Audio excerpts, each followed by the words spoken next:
CPI party అనుబంధాల రైతు సంఘాలు అందరూ కలిసి ఇక్కడ సమావేశం వేయడం జరిగింది. ముఖ్యంగా తెరమల నాగిరెడ్డి అంటేనే ఢిల్లీ వరకు పేరు.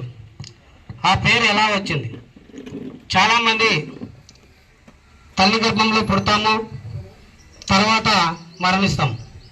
కానీ ఒక చరిత్రకారులు కావాలంటే చాలా త్యాగం చేయాల్సి ఉంది. కనుక ఆ రోజుల్లో ఒకవైపు మానవాళికి హక్కుల కోసం డాక్టర్ బాబాసాహెబ్ అంబేద్కర్ పోరాడుతుంటే కూలీలుగానే ఉండకూడదు, రైతులు కావాలని చెప్పేసి మరోవైపు తెరమల నాగిరెడ్డి అలాంటి వాళ్ళ మహానుభావులు ఎందరో భూ పోరాటాలు చేస్తున్నారు. అలాంటి క్రమంలో ఈ భూ పోరాటాలు చేస్తూ ఎన్నో వేల ఎకరాలు తెరమల నాగిరెడ్డి గారు పంచడం జరిగింది. అలాంటి క్రమంలో ఇక్కడ ఉన్నటి భూస్వాములు పెత్తందారులు ఆయనని ముందుకి రానికోకుండా సొంత వారే ఆయన్ని చంపాలని చెప్పేసి కాల్చాలని చెప్పేసి సూసైడ్ ఆర్డర్ కూడా తేవడం దౌర్భాగ్యమైన తెరమల గ్రామంలో మన పెత్తందారులు జరిగింది. అదే పెత్తందారులు ఈరోజు ఆ తెరమల నాగిరెడ్డి గారికి ఢిల్లీ కానీ ఇంకోటి పార్లమెంట్ కానీ అనంతపురం కానీ ఎక్కడ పోవాలన్నా కూడా ఆ తెరమల నాగిరెడ్డి గారి పేరు వాడుకొని వంశీకులను చెప్పుకొని పోల్చిన పరిస్థితి. అది చరిత్ర. ఇలాంటి చరిత్రలో మనము ఈ సిపిఐ సిపిఎం కమ్యూనిస్టు పార్టీలు దాంట్లో నుంచి ఎన్నో అనుబంధ సంబంధమైన పార్టీలు వచ్చాయి. ఎందుకు వచ్చాయి? ఎందుకంటే ఆ రోజు నక్సలైట్లు లేకుంటే ఈ రోజు కూలీలకు భూములు లేవు. ఆ రోజు నక్సలిజం లేకపోతే ఈ రోజు కూలీలుగా ఉన్న వాళ్ళు రైతులు కాలేరు. అలాంటి ప్రాణత్యాగాలు చేసి ఈ భూములు పంచి ఆ రోజు కమ్యూనిస్టులు భావాలు వదిలేసి ఈ రోజు కమ్యూనిస్టులుగా లేరు, ఇన్కమ్యూనిస్టులుగా తయారైనారని చెప్పేసి తెరమల నాగిరెడ్డి గారు దాన్ని ఊహించి గమనించి తర్వాత మళ్ళా సిపిఐ ఎంఎల్ రిబలేషన్ అని పెట్టుకొని డెమోక్రసీ పార్టీలు స్థాపించుకొని ఆయన ఎన్నో గ్రామాలు ఈ తెలంగాణ ఆంధ్రప్రదేశ్ రాష్ట్రాలు తిరిగి ఈ భూ పంపిణీ కార్యక్రమాలు చేస్తూ ప్రాణత్యాగం చేసిన రోజులు ఉన్నాయి. అలాంటి గొప్ప చరిత్రమైన తెరమల నాగిరెడ్డి గారు ఈ రోజు జరుగుతున్న చరిత్రని ఆనాడే రాశారు. తాకట్లో భారతదేశం. ఈ రోజు తాకట్లో భారతదేశం అనేది అన్నగారు చెప్పారు, మా నాన్నగారు ఏమని, ఈరోజు కార్పొరేట్ వ్యవస్థ బ్యాలెట్ పేపర్ను బంద్ చేసి ఈవీఎంలు తీసుకొచ్చుకొని పరిపాలిస్తుంది. అంటే ఈ రోజు 2025 జరిగే నాటికి ఆ రోజుల్లోనే మన పుట్టకనే తెరమల నాగిరెడ్డి గారు తాకట్లో భారతదేశం రాసి ఈ భారతదేశం ఎప్పటికైనా తాకట్లోకి వెళ్తుందని చెప్పేసి ఒక పుస్తకం రాశారు. ఆ పుస్తకం చాలా మంది మనల్ని చదవలేరు. ఎందుకంటే అలాంటి మహానుభావులు అడుగుజాడల్లో నడచాలంటే ఎంతో త్యాగం ఉండాలి, ఎన్నో ఒడిదొడుకులు ఉంటాయి, సంసారాలు జరగవు, కూలిపోతేనే కుండగల, లేకపోతే ఈ పరిస్థితులు లేవు.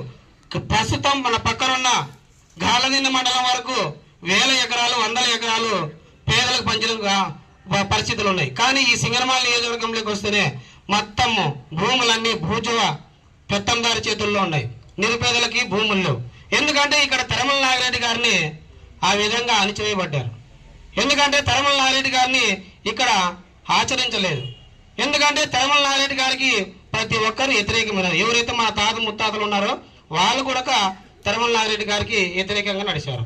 ఎందుకంటే ఇక్కడున్న భూజవ వ్యవస్థ, పెత్తందారి వ్యవస్థ అలాంటివి. కనుక ఆయన ఎన్ని గెలిచలేకపోయినాడు కానీ రచ్చ గెలిచినాడు, చరిత్రలో నిలిచిపోయినాడు.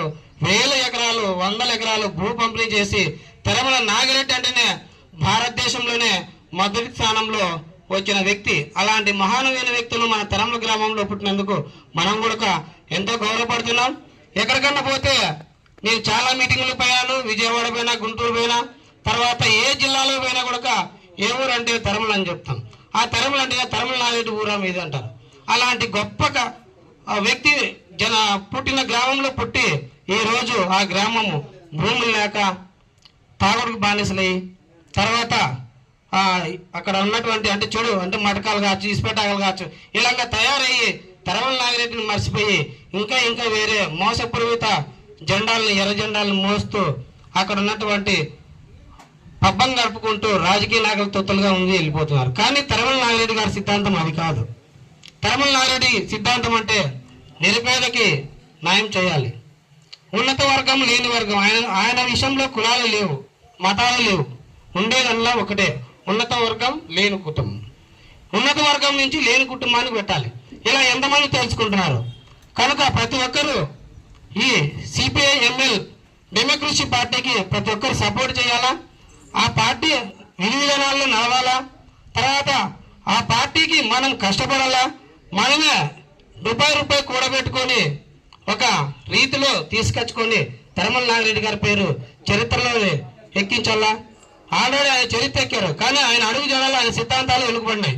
అలాంటి సిద్ధాంతాలు తీసుకొస్తున్నటువంటి ఈ మహానాయకులందరికీ మరోసారి ఉద్యమ వందనాలు. అదేవిధంగా ఇలాంటి గొప్ప నాయకుడు పుట్టిన నియోజకవర్గంలో మనం నివసిస్తున్నాం కాబట్టి ప్రతి ఒక్కరూ తిరుమల నాగిరెడ్డి గురించి తెలుసుకోవాలా. తర్వాత మనం చేయాల్సిన పోరాటాలు, అడుక్కుంటే బిచ్చం ఎత్తుకుంటే మటుకు ఎవరు హక్కులు ఇవ్వరు కాబట్టి పోరాడాలి. పోరాడాలంటే మనకి ఎవరున్నారు? మహాపురుషులైనటువంటి డాక్టర్ బాబాసాహెబ్ అంబేద్కర్, పూలే, జ్యోతిరావు పూలే, తర్వాత సావిత్రిబాయి పూలే, తర్వాత ఈ ఎలాంటి రక్తపాతం చిందించి ప్రాణత్యాగాలు చేసినటువంటి తిరుమల నాగిరెడ్డి, తర్వాత భగత్ సింగ్ కావచ్చు, సుభాష్ చంద్రబోస్ కావచ్చు, అల్లూరి సీతారామరాజు కావచ్చు, వీరందరినీ ఆదర్శంగా తీసుకొని మనం ముందుకు నడవాల్సిన పరిస్థితులు ఎంతైనా ఉన్నాయి. కావున ఇక్కడ సింగనమాల నియోజకవర్గం తిరుమల అంటేనే ఢిల్లీ వరకు పేరుంది కనుక అలాంటి గొప్ప నాయకత్వంలో నడుస్తున్నటువంటి వారికి ప్రతి ఒక్కరికి నా హృదయపూర్వక ఉద్యమ నమస్కారాలు తెలియజేస్తూ ఈ అవకాశం ఇచ్చినటువంటి ఈ కమిటీ అనుబంధ సంస్థలకి ప్రత్యేకంగా కృతజ్ఞతలు తెలియజేస్తూ జై భీమ్, జై భారత్.